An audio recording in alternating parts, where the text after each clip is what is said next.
¿Cómo están? Buenos días, Inge. Buenos días, Inge. Muy buen día. Buenos días, Inge. Buenos días, ingeniero. Buen día. Vamos a empezar entonces con nuestra clase, ¿ya? Voy a compartirles entonces la presentación que veníamos revisando, donde nos hemos quedado el día de ayer.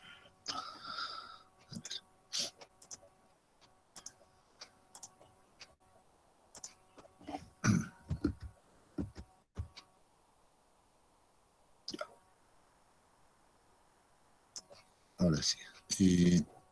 ¿Me confirman si ya pueden ver la presentación? Se ve, ingeniero. Ya. Excelente, gracias. Bueno, entonces, a ver, recordando un poco. El día de ayer hemos iniciado con un nuevo capítulo, ¿no? Entonces, en ese sentido, hemos empezado a revisar un poco de las bases teóricas y algunas definiciones, en realidad, que se van a utilizar bastante en este capítulo 3, ¿no es cierto? Y entre estas, lo último que habíamos visto era la definición de presión de poros, en realidad, ¿no? Y habíamos hablado de prácticamente dos ecuaciones que pueden ser utilizadas para el cálculo de este valor, de la presión de poros. Uno y nuestra segunda ecuación por acá. Uno que está bastante claro, que se utiliza cuando el suelo se encuentra completamente saturado, ¿no? En la zona freática, como la denominamos, ¿no? Entonces, esta ecuación es bastante simple. Y la segunda, que incorpora en realidad el valor del grado de saturación, ¿ya? Y un signo negativo al inicio, ¿ya? Y una altura que es referida a la altura de en que se mide a partir del nivel freático, lo habíamos visto el día de ayer, ¿no? Entonces, que es utilizado esta segunda ecuación para la zona no saturada, ¿no? Puede ser en la zona húmeda, en esa zona denominada zona badosa, ¿no? Entonces, contamos con estas dos ecuaciones. Algo que siempre tal vez es bueno aclarar, ¿no? Entonces, alguna vez hemos tenido las siguientes dudas, ¿ya? Si bien, por ejemplo, el nivel freático se puede ubicar ahí, y tenemos nosotros la zona saturada, donde no hay problema para determinar la presión de poros. A veces alguien siempre me dice, pero ¿qué pasa si, por ejemplo, nosotros no tenemos o no contamos con el dato del grado de saturación en esta zona? Entonces, ¿cuánto asumimos, no? Entonces, la pregunta es esa, ¿no? En algunos casos, ya les había adelantado el día de ayer, pues no es regla general, por cierto, esto quiero aclarar, ¿ya? No es regla general que siempre se debe calcular la presión de poros en esta zona. Entonces, solamente cuando tengamos el dato, por ejemplo, de que existe el efecto de ascenso capilar en esta zona, si supiéramos ese dato de que existe ascenso capilar en esta zona, y entonces estaríamos hablando de que debido a ese efecto del ascenso capilar, esta zona ha quedado saturada, por ejemplo, a un grado de saturación X, ¿no? Entonces, en ese caso, sí podríamos calcular la presión de poros negativa en esta zona.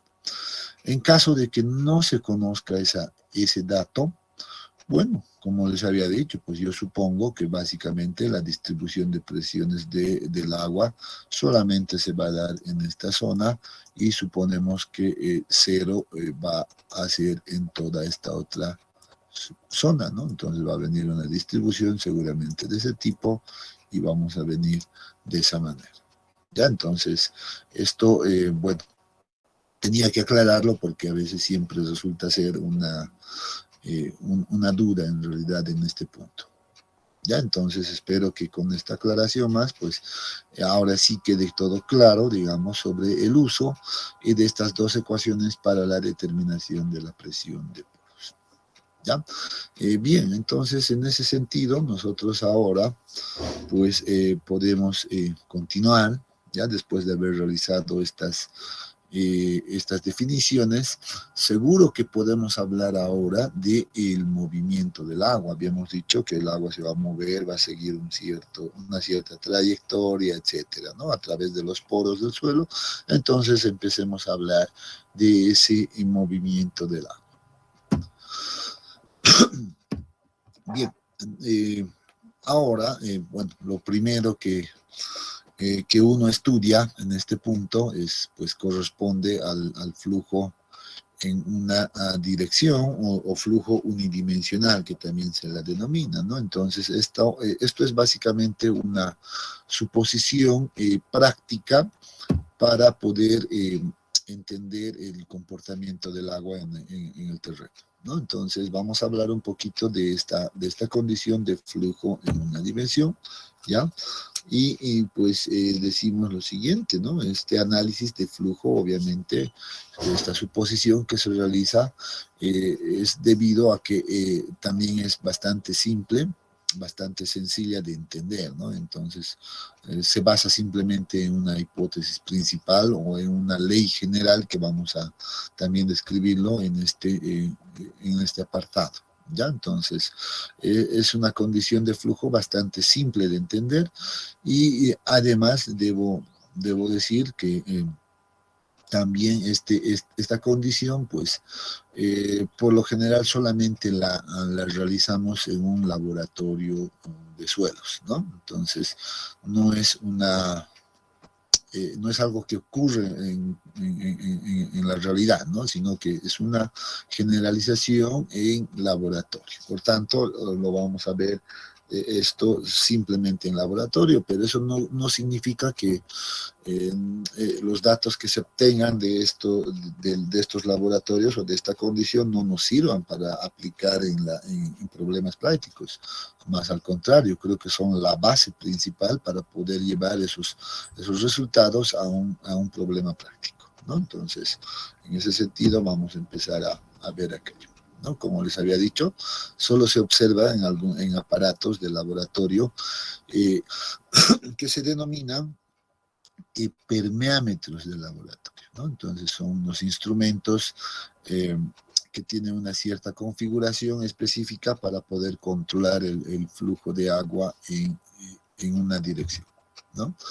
Se dirá que un flujo unidimensional o es un flujo unidimensional cuando todos los vectores de velocidad son paralelos y de igual magnitud. Bueno, esta es una afirmación teórica, ¿no? Hablando un poco del tema de vectores de flujo que se forman en realidad cuando el agua empieza a moverse, pero entonces seguro esto lo vamos a entender con el siguiente gráfico, ¿no? Entonces, cuando hablamos de vectores, pues estamos hablando de esto, ¿no? Entonces, si suponemos un eje de XY en esta dirección, pues el flujo, como ya hemos visto, por ejemplo, para definir el gradiente hidráulico, pues puede dar en cualquier dirección, ¿no? Se puede dar en cualquier dirección, no siempre va a ser vertical o horizontal. Tal es este ejemplo, por ejemplo, que aquí se puede observar, pues, unos vectores que indican la dirección del movimiento del flujo, ¿no? Que van en esta dirección, ¿no? No hay vectores que estén en otra dirección, por ejemplo, ¿no? Entonces, esta es una condición, por ejemplo, de flujo unidimensional. Un detalle que se debe aclarar en este punto, si bien lo hemos ya mencionado el día de ayer, ¿no? Entonces, cuando decíamos, pues el agua va a recorrer a través de los poros y por lo general ese recorrido no es tan rápido, ¿no? Es relativamente lento, por lo cual inclusive indicábamos que el nivel marcado en el tubo pilot, por ejemplo, pues iba a ser igual que en el piezómetro, ¿no? Entonces, bajo ese criterio, pues esta gráfica ayuda todavía un poquito a entender que el flujo que se va a dar en el terreno, pues se va a encontrar pues en esta zona 1 denominado, ¿no?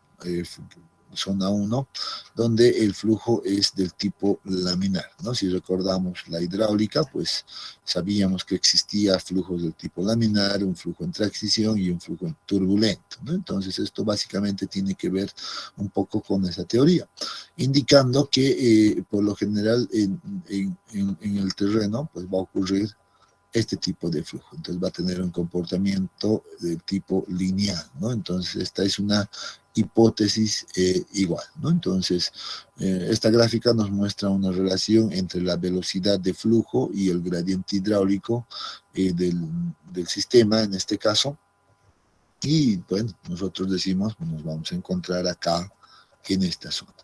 Es muy poco probable que tengamos flujo de agua en el suelo, pues que se encuentre en esta zona, y esta zona sí resulta ser básicamente imposible, ¿no? Entonces, por lo general estamos acá.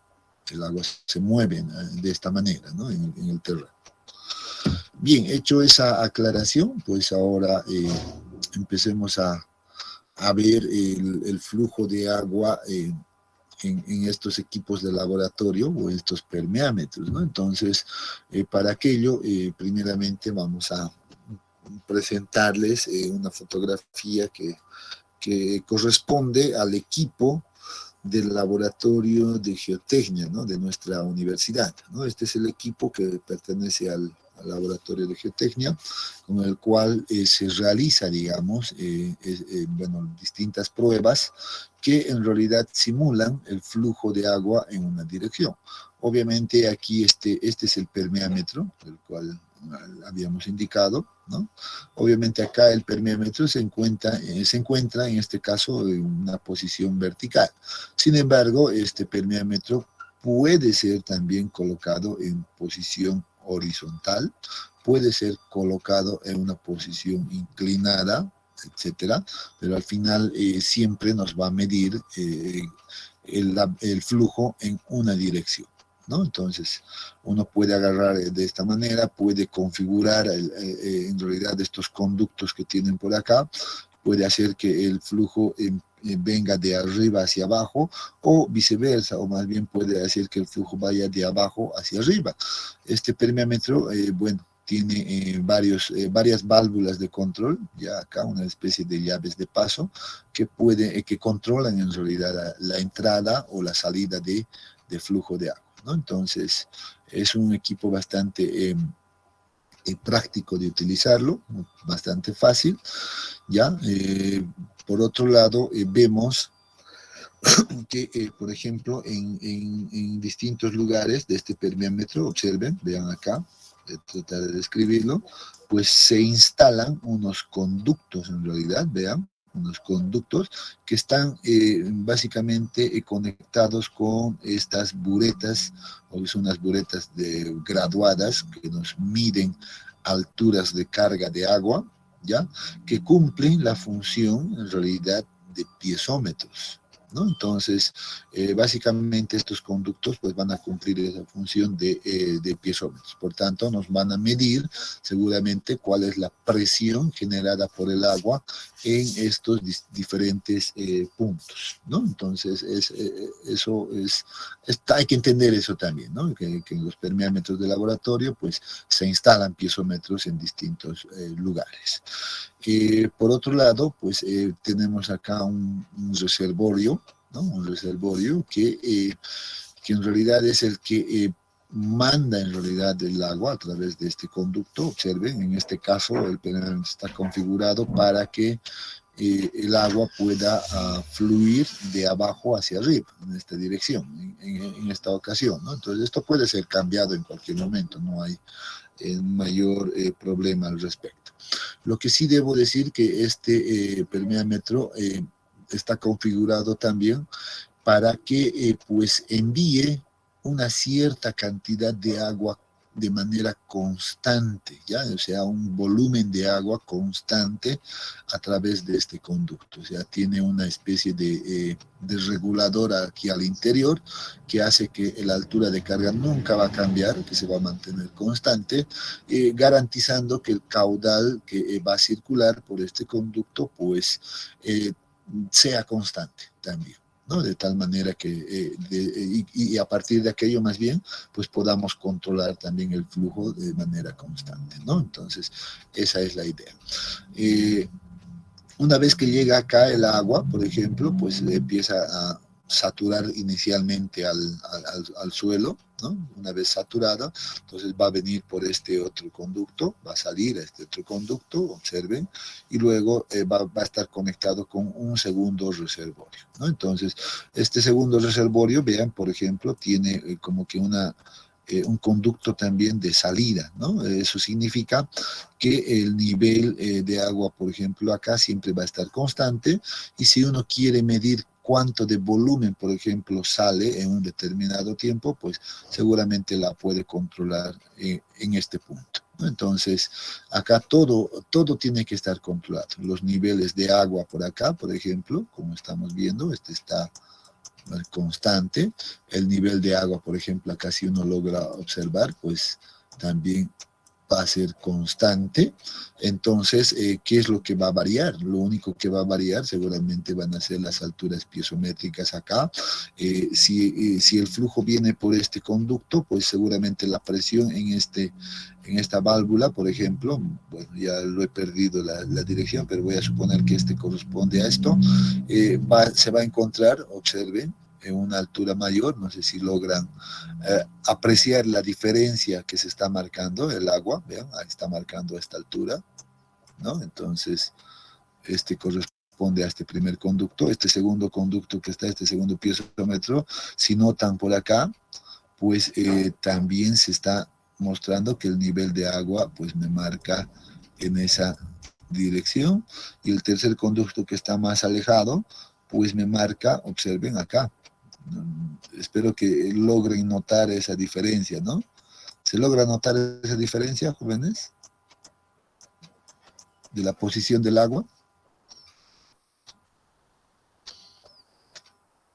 Sí, Excelente. Entonces vamos a tener una configuración de ese tipo, ¿no? Siempre. Entonces, ¿qué es lo que vemos? Vemos que cuando el agua va a circular por acá para llegar de este punto a este punto, pues seguramente estamos registrando una altura de carga. Y si al pasar de este punto a este punto, obviamente, ¿qué pasa?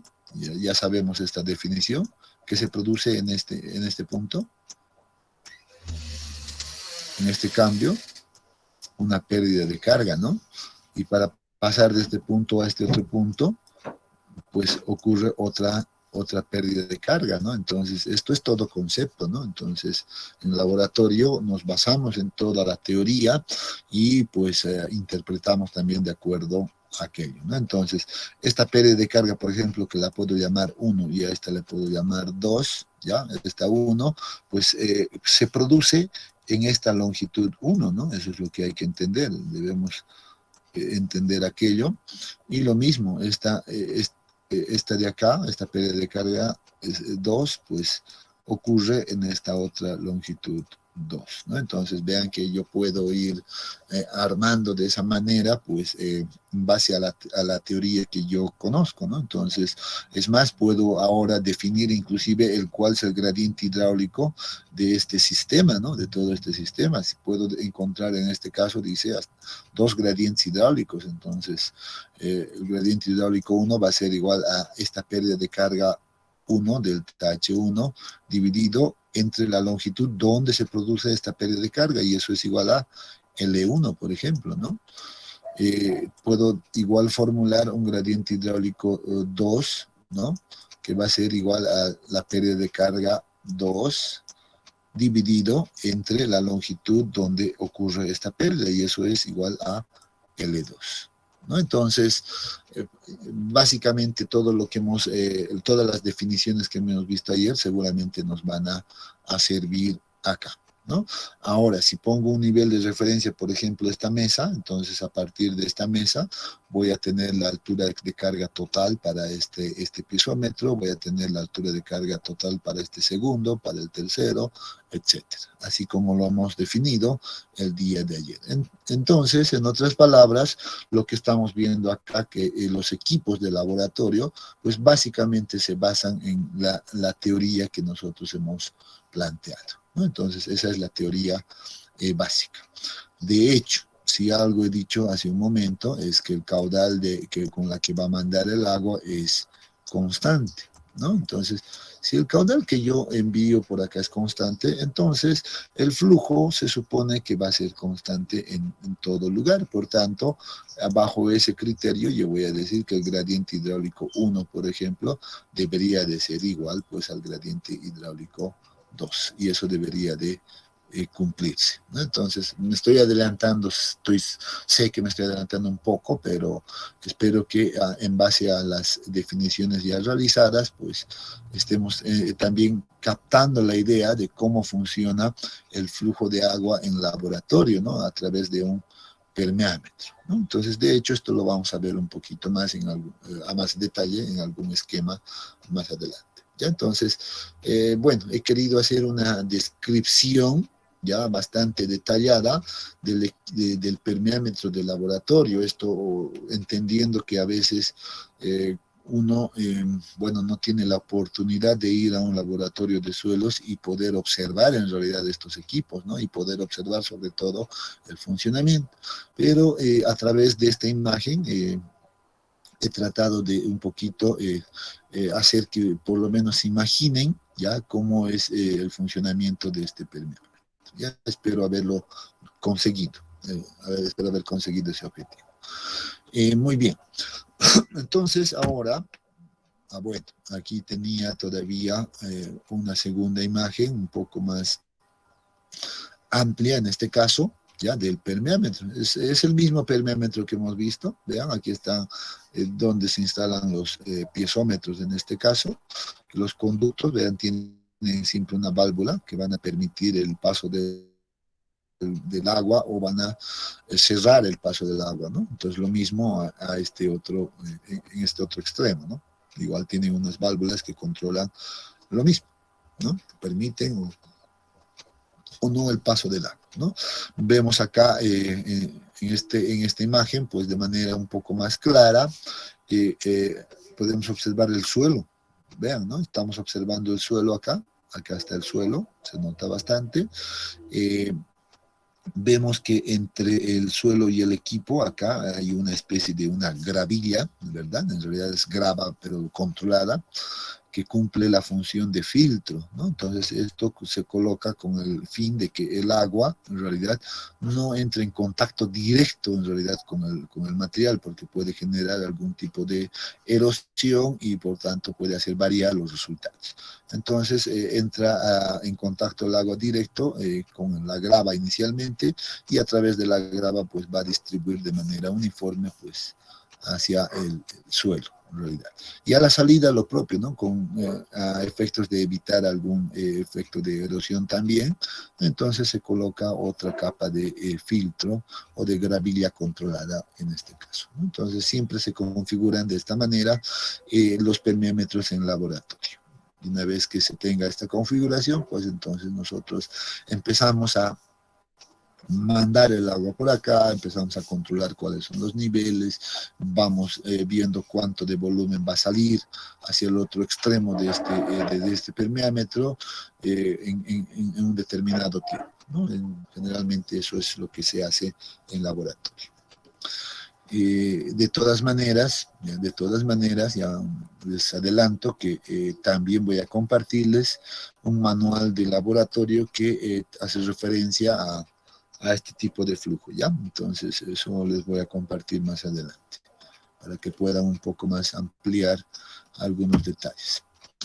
Bien, entonces, ahora, inicialmente, antes de entrar en las ecuaciones principales, pues vamos a hablar de este concepto que es la presión de flujo, ¿no? Entonces, la presión de flujo es en realidad esa presión que genera el movimiento del agua. ¿Ya? Entonces, para conocer este ejemplo, perdón, esta definición, entonces vamos a basarnos en este esquema. Este es un esquema de un permeámetro, ya un permeámetro, pero un permeámetro bastante particular, ya no es como el que hemos visto anteriormente, ya no es exactamente esto, pero tiene la misma idea, ya tiene la misma forma, un diámetro, va a tener una única válvula a este otro lado, etcétera, ¿no? Entonces, bajo el mismo criterio, pues decimos, aquí está el permeámetro, acá tenemos el filtro de suelo.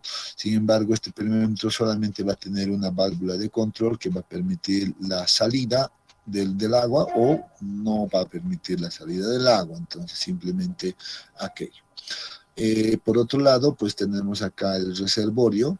Nuevamente indico que este reservorio tiene, en este caso, esa virtud de poder enviar un caudal constante, ¿no? Entonces, la configuración es muy similar, vean, aquí se está conectado con un conducto que se conecta con el permeámetro, ¿no? Entonces, de hecho, aquí ya se adelantan algunos datos que van a ser bastante útiles, ¿no? Entonces, otra cosa que debemos saber como dato de partida es que al ser un equipo de laboratorio conocido, entonces podemos conocer también su sección transversal, ¿no? Entonces es controlado la sección transversal por la cual va a circular el agua. Es otro dato que se tiene. ¿Ya? Entonces, en este esquema lo que vamos a simular es básicamente cómo el agua pues viene desde el reservorio hasta el permeámetro, y luego va a llegar a pasar por el suelo seguramente, etcétera, ¿no? Entonces, cuando el permeámetro está vacío, lo primero que uno realiza es introducir la muestra de suelo, ¿no? En este caso, dice la muestra de suelo, lo vamos a introducir entre los niveles C, acá está, y el nivel B, que seguramente ese nivel B se va a encontrar por acá. Hagamos el siguiente punto y ahí está, ¿no? Entonces, lo que hacemos es introducir el suelo, como hemos visto en la fotografía, ¿no? Entonces, una vez que colocamos ya el suelo, pues estaríamos listos para este caso en particular, pues para poder generar el flujo de agua a través de este material, ¿no? Entonces, el punto 2 nos dice, por este reservorio, entonces, o por el reservorio, se va a hacer, se va a ingresar en realidad a través de una válvula un caudal constante, ¿ya? Entonces, como ya había adelantado, el caudal que va a mandar este reservorio siempre va a ser constante, no va a ser variable. Lo que hará, dice, que ocurra un flujo ascendente. Obviamente, si vemos el conducto, está empezando en la parte inferior, entonces el agua va a ir de abajo hacia arriba, por tanto el flujo es conocido como flujo ascendente. Y en este caso dice va a alcanzar el nivel A. Bueno, en esta primera situación, lo que suponemos es que esta válvula está completamente abierta, ¿ya? Entonces vamos a anotarlo por acá, está una válvula, la válvula está abierta, ¿ya? Por tanto, el nivel A seguramente va a corresponder a este nivel. A ver si hacemos un pequeño clic. Bueno, el reservorio inicialmente se llena, se va a mantener constante este nivel, no va a variar en lo absoluto, ¿ya?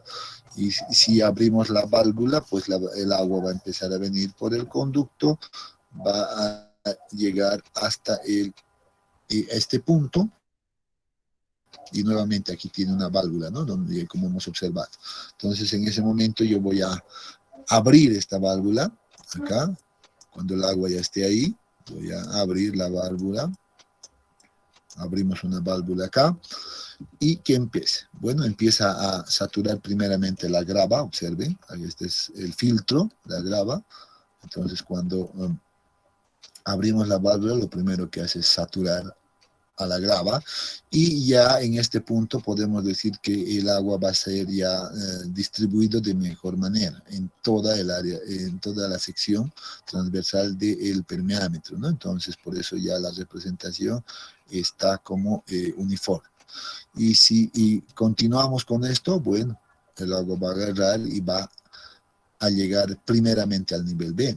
¿Qué va a lograr en este punto?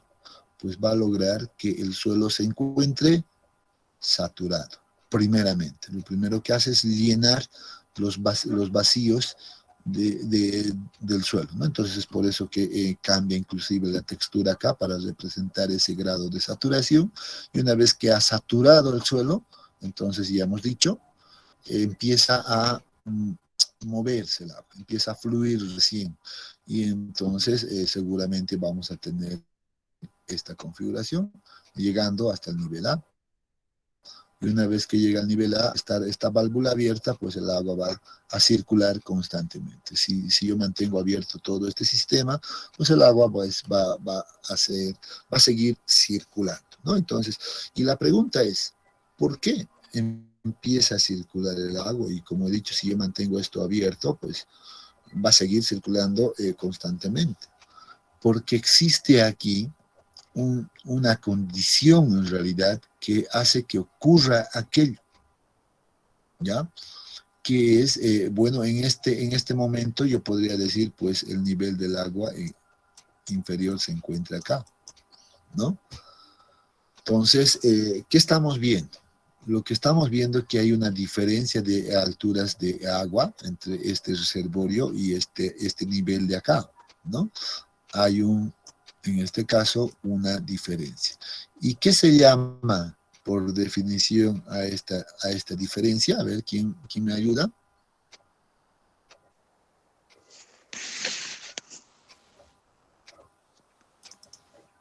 A ver, ¿quién me ayuda? Pérdida de carga, ingeniero. Exactamente. Hay una pérdida de carga.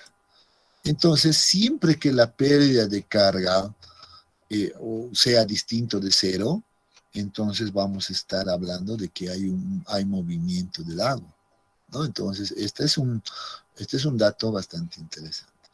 Obviamente acá, pues, la nomenclatura de este caso, pues nos muestra una definición de HS, ¿no? Que en realidad HS es, pues, no es más que la pérdida de carga. Si yo recuerdo los conceptos de pérdida de carga, pues la diferencia de estos niveles, pues va a ser una pérdida de carga. Bueno, la nomenclatura que pueda utilizar cualquier bibliografía es independiente, ¿no? Si yo estoy claro en los conceptos, pues no debería de confundirme, ¿no? Entonces, justamente en eso consiste esta primera condición, ¿no? Dice, en este caso, este flujo, el flujo que se está dando, que está circulando, produce una presión sobre las partículas del suelo que se denomina, en realidad, J. Esta es una presión J, el cual depende de la altura de carga HS. Pero ya sabemos, esa altura de carga, en realidad, no era más que una pérdida de carga, ¿no? Era del TS. Esto es HS, solo voy a aclarar para que, yo creo que no se nota muy bien, ¿no? Eso es HS. ¿Ya? Y esta presión que se genera justamente acá en las partículas del suelo, ¿ya? Esta presión en realidad es justamente la presión de flujo, ¿no? Entonces, ahora la vamos a bautizar y vamos a decir, entonces la presión de flujo es conocida con la letra J minúscula, ¿no? Entonces, ¿qué dice acá?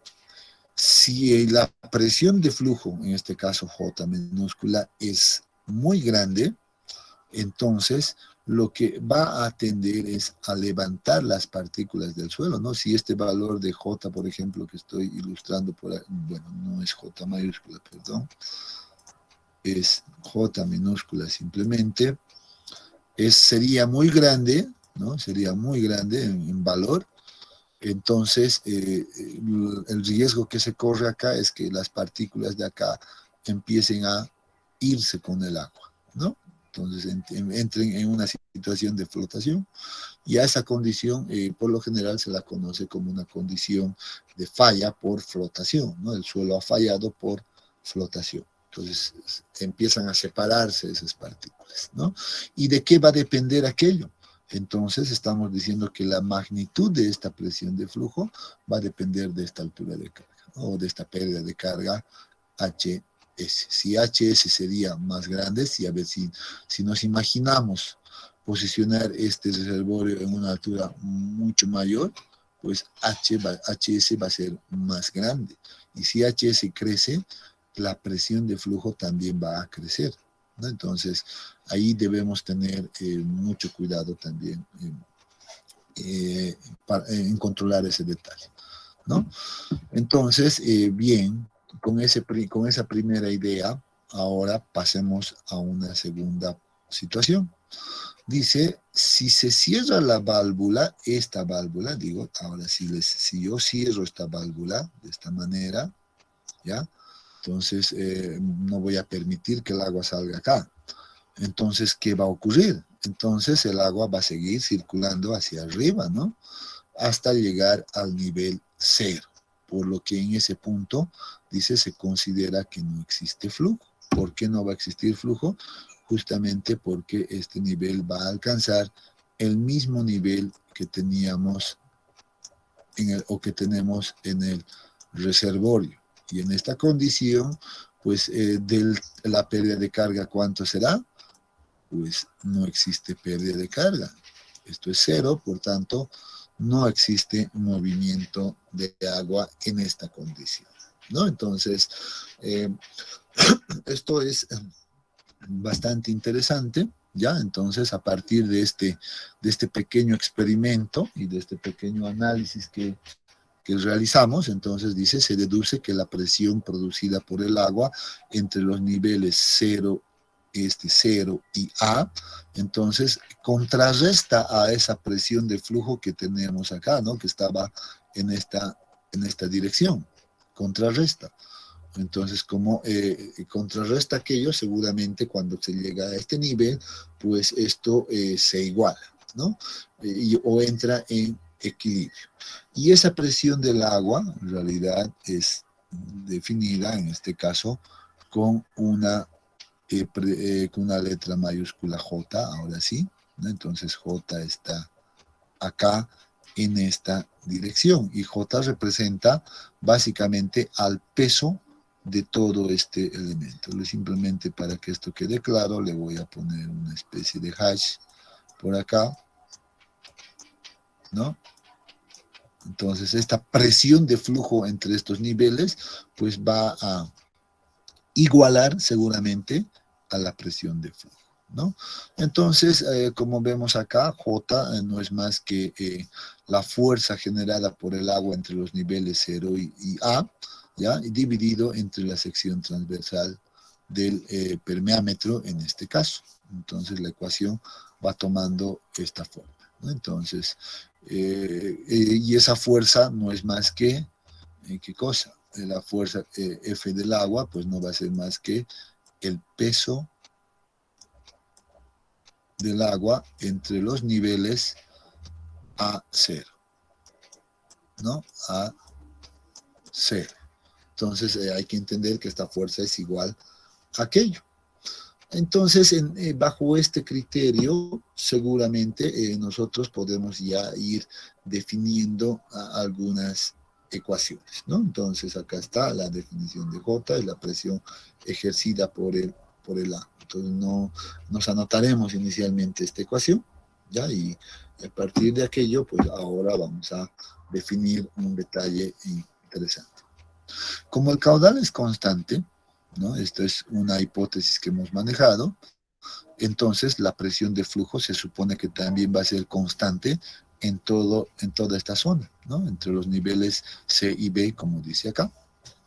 Por tanto, la presión de flujo por unidad de volumen, ¿ya? Por unidad de volumen, puede ser expresada en términos de este peso o de esta fuerza del agua, en este caso, o de esta presión que genera el agua en este nivel. Por tanto, vamos a decir, la presión de flujo, entonces, pues va a ser igual a J, que es J, ya sabemos, J es igual, en este caso, al peso del agua dividido entre el área acá, en esta zona, ¿no? Y todo esto dividido entre la longitud, donde la presión de flujo es constante. Entonces, esta longitud entre los niveles C y B corresponde a L, ¿no? Entonces, De esa manera queda definido pues la presión de flujo, y seguramente podríamos un poco trabajar en esto, ¿no? Reemplazar, por ejemplo, el valor de JK, y esto sería igual a, en este caso, W, ¿no? W del agua entre sus niveles, entre A y 0, y bueno, dividido entre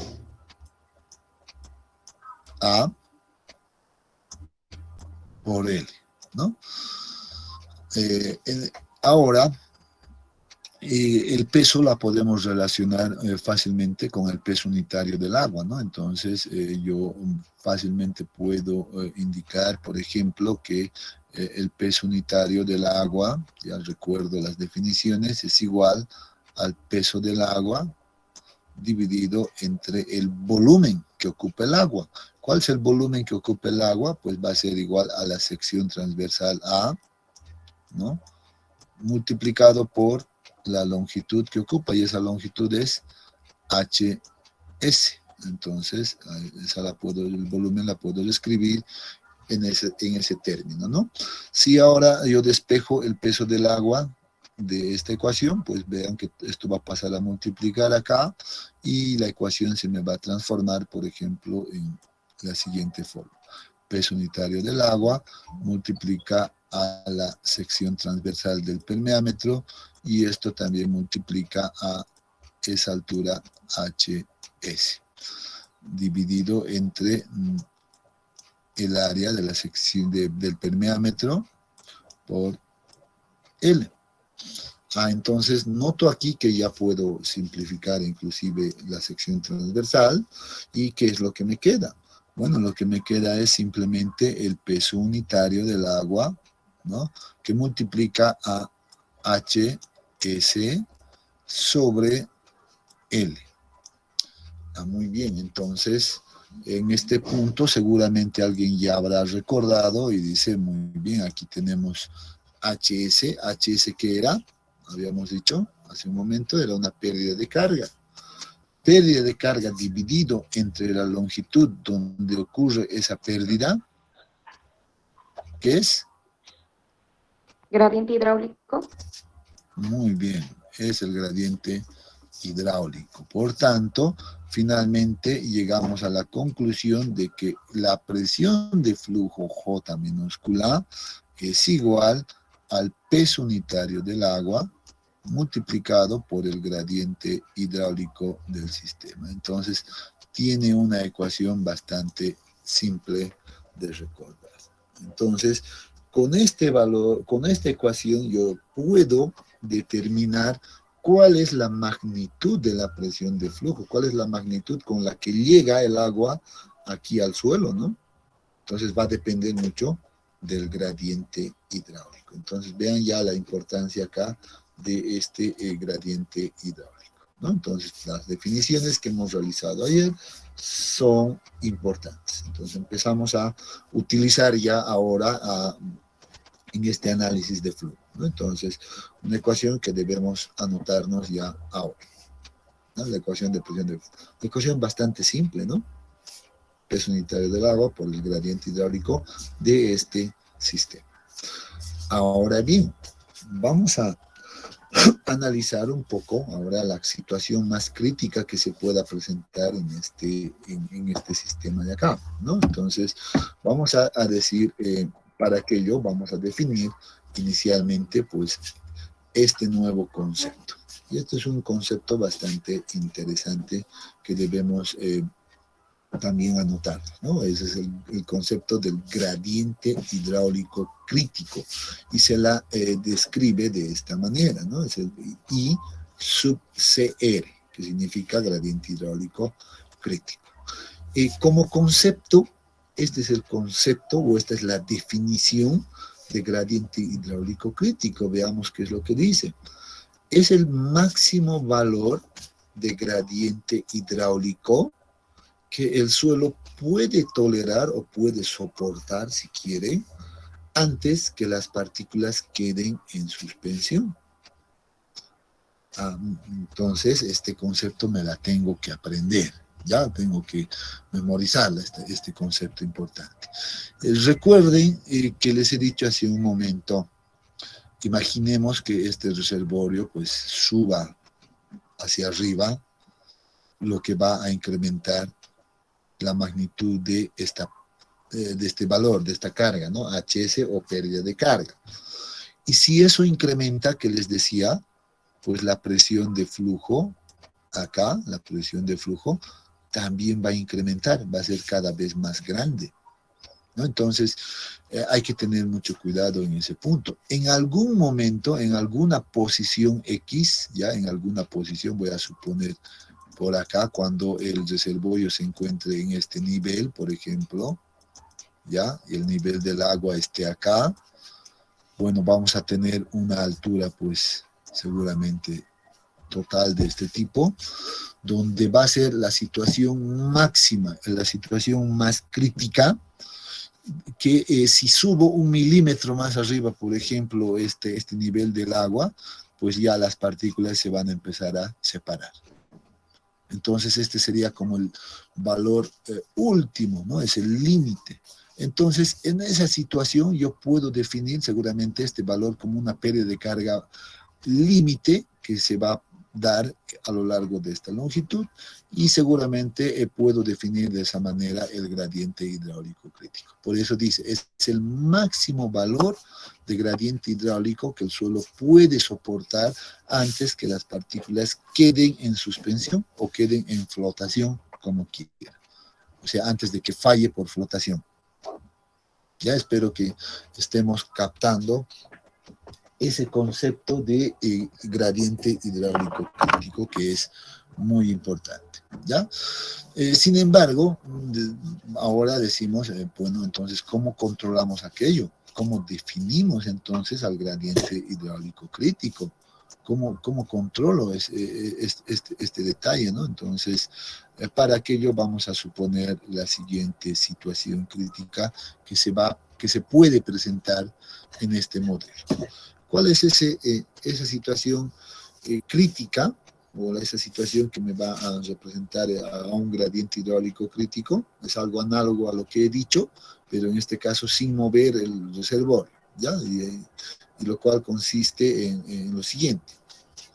Dice, el peso del suelo y el agua que están en los niveles C y A, o sea, acá, vean que aquí hay solamente agua, aquí hay suelo, pero también hay agua, ¿no ven? Entonces a eso se refiere. Entonces el peso del suelo y el agua en los niveles C y A, pues va a ser igual en esa situación crítica al peso total del agua, de solamente suponiendo que existiera agua entre los niveles C y O, hasta este nivel. Entonces, esa condición me representaría una condición crítica o de una situación de gradiente hidráulico crítico también. Dicho de otra manera, ya es escrita en realidad en términos de pesos, porque estamos hablando de pesos, pues sería lo siguiente, ¿no? El peso del suelo, ¿ya? Más el peso del agua entre los niveles B y A, aquí está, B y A, debe ser igual al peso del agua entre los niveles C y C, a lo largo de todo esto. Si yo desarrollo esta ecuación, seguro voy a llegar a la definición del gradiente hidráulico crítico, que lo podemos hacer de manera rápida en la siguiente, acá, en este espacio que me queda. ¿Ya? Entonces voy a reescribir, por ejemplo, esa ecuación. Ya tenía ahí que decía el peso del suelo más el peso del agua, ya entre los niveles, ¿qué niveles? Era A y C, perdón, regresaremos. No, B y A, perdón. Entre los niveles B, A, ¿no? Y esto debería de ser igual, dice, al peso del agua que se encuentra en los niveles, en todo el reservorio, ¿no? Entre el nivel C y 0. Entonces, esta es la condición crítica. Nuevamente, como estrategia, ¿qué debemos hacer? Cuando veo pesos, ¿con qué las relaciono? A ver, relaciones peso-volumen, a ver la manera de practicar. ¿Alguien me puede decir? Cuando veo Peso pesos... unitario. Exactamente, así de rápido, ¿no? Entonces puedo relacionar rápidamente con los pesos unitarios, ¿no? Entonces, si estoy hablando del suelo, en este caso, seguramente voy a relacionarlo con el peso unitario, y si hago el despeje voy a tener entonces el peso unitario del suelo, pero ¿en qué condición está el suelo? Para considerar el agua, pues está en una condición saturada, ¿no? Que multiplica entonces al volumen que ocupa ese suelo. Y el volumen puede ser reescrito en términos del área de la sección del permeámetro multiplicado por la altura que ocupa el suelo. ¿Cuál es la altura que ocupa el suelo? L, ¿no? Entonces vean que ya he reemplazado esto por todo este detalle. Ahora puedo decir más lo mismo. Hago con el peso del agua que está entre los niveles B y A. En este caso, va a ser entonces esto igual al peso unitario del agua, que multiplica a la sección transversal del permeámetro y multiplica a la altura. ¿Cuánto era esa altura? Creo que solamente H, ¿no? Entre B y A era solamente H. Entonces colocamos ese valor de H por acá. Esto es igual, dice entonces, al peso del agua, que la reescribimos en términos del peso unitario del agua, multiplica nuevamente a la sección transversal del permeámetro y multiplica a la longitud entre C y O. ¿Cuál es esa longitud entre C y O? Pues aquí tenemos seguramente a L inicialmente, luego tenemos a H solamente, ¿no? Tenemos solo H, también tenemos a HS. ¿No? Entonces, para los que no están viendo aquello, pues entre 0 y C hay L, H y Z. Entonces, si yo quiero considerar el peso de todo del agua que ocupa todo este espacio, entonces debo tomar en cuenta también esa longitud. Entonces, de esa manera, observen que ya básicamente tenemos la ecuación escrita. Y aquí lo único que debemos hacer ahora, que es simplemente un poco de álgebra, reorganizar algunos detalles, empezamos a darle otra forma, ¿no? Entonces, por ejemplo, yo puedo multiplicar esto por los 3 componentes y voy a tener 3 componentes acá y puedo hacerlo, ¿no? Entonces, a ver, lo vamos a hacer de manera un poco rápida. Ustedes también trabajen, por favor, en sus cuadernos y vamos a ir verificando, ¿no? Entonces, por ejemplo, acá va a ser igual al peso unitario del agua por... vean, aquí inclusive ya puedo evitar este detalle, ¿no? Puedo seguramente simplificar aquí algún detalle. ¿Qué es lo que puedo simplificar? El área. El área, ¿no? Puedo simplificar el área porque se encuentra en ambos términos, ¿no? Entonces, básicamente ya puede quedar eso eliminado y lo que me va a quedar acá simplemente es peso unitario del agua multiplica a L más el peso unitario del agua nuevamente que multiplica solamente a H más el peso unitario del agua que multiplica a H sub S. Entonces ya tengo una forma mucho más fácil, ¿no? Entonces veo por otro lado que aquí puedo simplificar todavía algo más, ¿no? Aquí tengo peso unitario del agua por H y acá tengo peso unitario del agua por H y que están con el mismo signo, por tanto esto puede también eliminarse y finalmente ¿qué me va a quedar?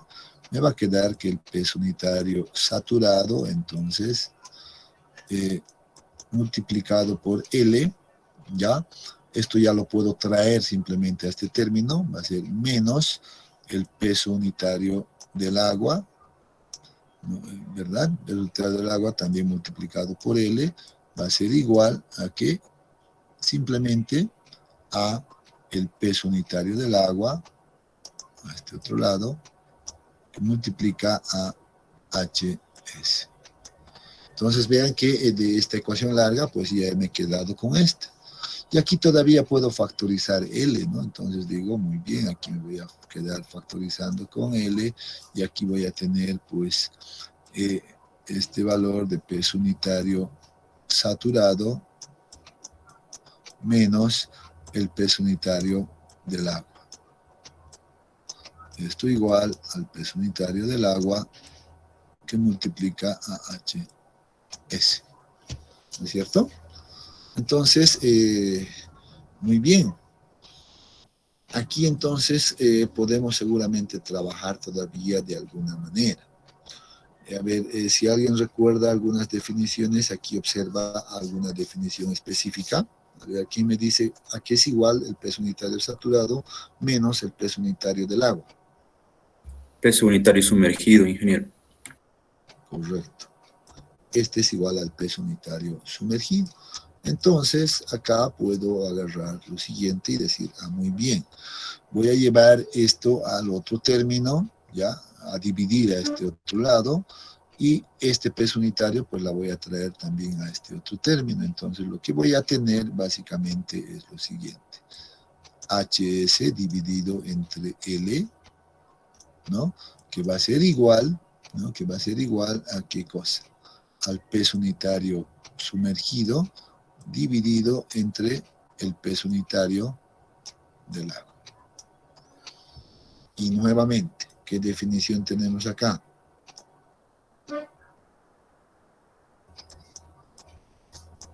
HS sobre L, ¿qué será? Gradiente hidráulico, ingeniero. Gradiente hidráulico. Pero este gradiente hidráulico, como ha sido obtenido a partir de una condición crítica en el modelo que hemos visto anteriormente, pues entonces va a ser conocido como el gradiente hidráulico crítico, ¿no? Entonces ahí tenemos la definición entonces de gradiente hidráulico crítico, que había sido así de simple. La relación entre el peso unitario sumergido dividido entre el peso unitario del agua. Vean entonces que conociendo el peso unitario saturado del suelo, ya yo puedo encontrar ese valor de gradiente hidráulico crítico, ese máximo valor de gradiente hidráulico crítico, ¿no? Entonces, ¿para qué me sirve esto? Justamente, les decía, para hacer una interpretación correcta del flujo de agua en una dirección. A ver, vamos a hacerlo rápido acá. Por ejemplo, ¿qué pasa si el gradiente hidráulico, por ejemplo, el del sistema, el normal, ya, resultara ser menor, por ejemplo, menor o igual al gradiente hidráulico crítico? ¿Qué pasará? Aquí debemos comparar gradientes hidráulicos, ¿no? ¿Qué significaría de acuerdo a la definición de gradiente hidráulico crítico? Que el suelo está estable, ingeniero, no va a haber flotación. Exactamente, no hay falla, ¿no? Entonces no existe riesgo de falla, no hay nada de aquello. Entonces no hay flotación, podríamos colocar, por ejemplo. No hay flotación. Y si ocurre lo contrario, si el gradiente hidráulico que tengo en el sistema es mayor al gradiente hidráulico crítico, obviamente, ahora sí, aquí se encuentra en una condición de falla por flotación, ¿no? Está en una condición de falla por flotación. Entonces, vean que el gradiente hidráulico crítico me va a ayudar a controlar ese detalle, ¿no? Entonces, hay que tomar en cuenta en general aquello. Y esto es bastante útil, por ejemplo, cuando uno hace un análisis, por ejemplo, de una presa. Ya vamos a suponer que tenemos acá una presa de hormigón, ya, donde nosotros acumulamos bastante agua por acá y tenemos por este otro lado el nivel del terreno, y aquí está, bueno, aquí está también el nivel del terreno. Entonces, por lo general, el flujo de agua en esas condiciones se va a dar de esta manera, ¿no? Va a venir hacia este otro lado. Y noten que en esta zona, pues vamos a tener una especie de flujo ascendente, como el que hemos visto hace un momento. Entonces, seguramente que para evitar que las partículas de acá entren en flotación, pues va a ser interesante determinar el gradiente hidráulico crítico, por ejemplo, acá, y luego determinar cuál es el gradiente hidráulico con el que está circulando el agua en esta zona, ¿no? Entonces, y comparar de esta manera. Si estaríamos en falla, pues sería un riesgo para la estructura, porque estaría generando una socavación en esta zona, y luego eso iría debilitando seguramente la base de esta presa, y estaríamos en un riesgo, ¿no? Entonces, este concepto es bastante utilizado, por ejemplo, en estas condiciones o en este tipo de problemas también, ¿ya? Bien, ¿alguna consulta hasta acá, jóvenes? ¿Ha quedado claro cómo más o menos se da el flujo de agua en los permeámetros en una dirección?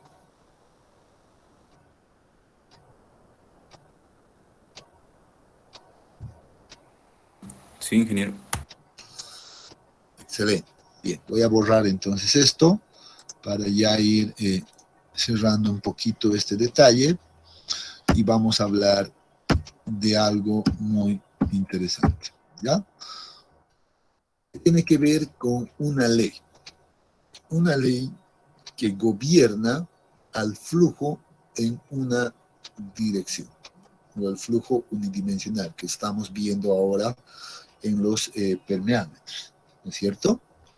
En este caso, este autor, Darcy, bueno, tuvo, digamos, la brillante idea de trabajar, de modificar un permeámetro a estas condiciones más o menos, donde pues coloca en este caso una arena inicialmente, un suelo arenoso, ¿ya? Y coloca unos piezómetros al inicio de la arena y otro al final de la arena, ¿no? Entonces agarra y empieza a hacer circular agua de manera constante nuevamente, pero en este caso lo hace, por ejemplo, de arriba hacia abajo, ¿ya?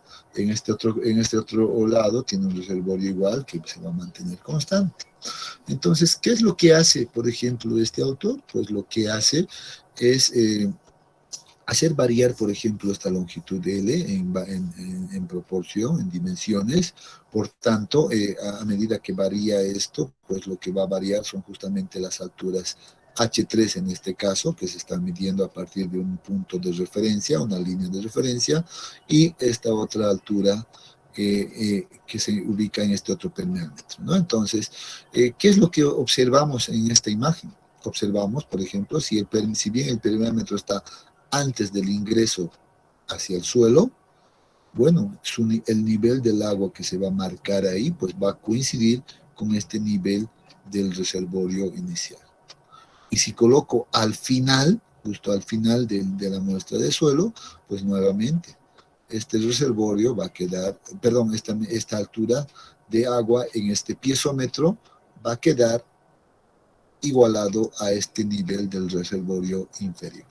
Entonces, este autor ha podido observar aquello, y lo que hace entonces es hacer circular el agua y medir cuánto de agua sale en diferentes tiempos, ¿no? Entonces, para distintas configuraciones de este modelo, por eso dice, el autor realizó varios experimentos para estudiar las propiedades del flujo de agua en suelos, ¿no? Entonces dice, como dice acá, hizo variar L, y por ende, obviamente, las alturas H3 y H4 que aparecen por acá. Para todas estas variaciones que realizó, pues lo que midió ha sido el caudal desplazado, y encuentra, entonces, él, como conclusión, que el caudal que circula a través del suelo es proporcional a la relación, dice, H3, esta altura, menos H4, dividido sobre L. Si uno encuentra aquello, entonces perdón, si uno analiza H3 menos H4, diferencia de alturas piezométricas no es más que una pérdida de carga, ¿no? Entonces, y si la dividimos esa pérdida de carga entre L, pues estamos hablando del gradiente hidráulico. Entonces, empieza a proponer, o más bien propone esta relación. Entonces dice, el caudal va a ser igual a una constante K que multiplica a la diferencia de estas alturas, H3 menos H4 sobre L, y a que además controlando la sección transversal del permeámetro en este caso, o por donde circula el agua. A, ¿no? Entonces dice, bueno, aquí se da cuenta que esto no es más que el gradiente hidráulico y por lo que define, por ejemplo, este valor. Y dice, entonces el caudal que va a circular por el suelo, es igual a una constante K, ¿ya? Multiplicado por el gradiente hidráulico de este sistema y la sección transversal del permeámetro en este caso. Por tanto, si yo quiero determinar cuál es el caudal que circula por un determinado suelo, lo único que debo hacer es recordarme de lo que dice el Darcy, ¿no? Entonces, Darcy, la ley de Darcy, pues se simplifica a esta ecuación simple, ¿ya? ¿Qué es K? Pues va a ser una constante y que de la cual vamos a hablar seguramente seguidamente o tal vez sea más conveniente la siguiente clase. Pero como conclusión, yo digo, debemos anotarnos esta ecuación. De memoria, hay que memorizar la ley de Darcy. Es fácil, ¿no? Caudal es igual a K por I por A. Y el gradiente hidráulico a la sección transversal del permeámetro. Esta es la ecuación que rige, que gobierna al flujo en una dirección. Con esta simple ecuación podemos determinar qué cantidad de agua está circulando a través de un determinado suelo. Obviamente en un permeámetro. Entonces nos vamos a acordar de esa ecuación. Dice, ¿cuál es la validez de Darcy? Bueno, la validez de Darcy o la ecuación de la ley de Darcy, en este caso, solamente la vamos a validar en una zona que se encuentra el flujo laminar. Ya hemos dicho que en transición no va a poder ser, ni tampoco en una condición de flujo turbulento, ¿no? Entonces hay que hablar de esta condición. Y si el flujo es laminar, entonces decimos que esa constante K multiplicado por el gradiente hidráulico, pues va a ser igual a la velocidad de descarga de agua. Entonces aquí agarramos una nueva ecuación. Entonces uno podría seguramente regresar atrás y decir, de acuerdo a esa validez de Darcy, yo estoy viendo que K por I no es más que la velocidad de descarga. Entonces, inclusive podría apuntarme ese detalle acá y decir, muy bien, entonces el caudal inclusive puede ser calculado como la multiplicación de la velocidad de descarga por la sección transversal del permeámetro, ¿no es cierto? Entonces, esta es otra ecuación bastante útil, ¿no? Entonces, de esa manera, aquí estamos observando ese detalle.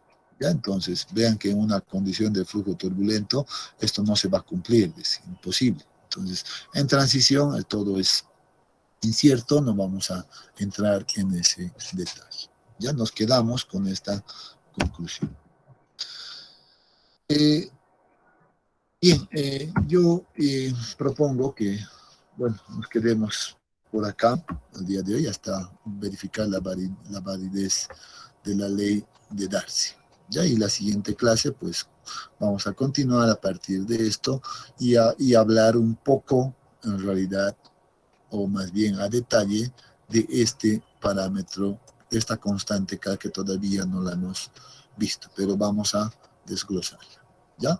Entonces, si tuvieran alguna consulta hasta acá, bueno, los escucho. Caso contrario, pues estaríamos cerrando la clase de hoy.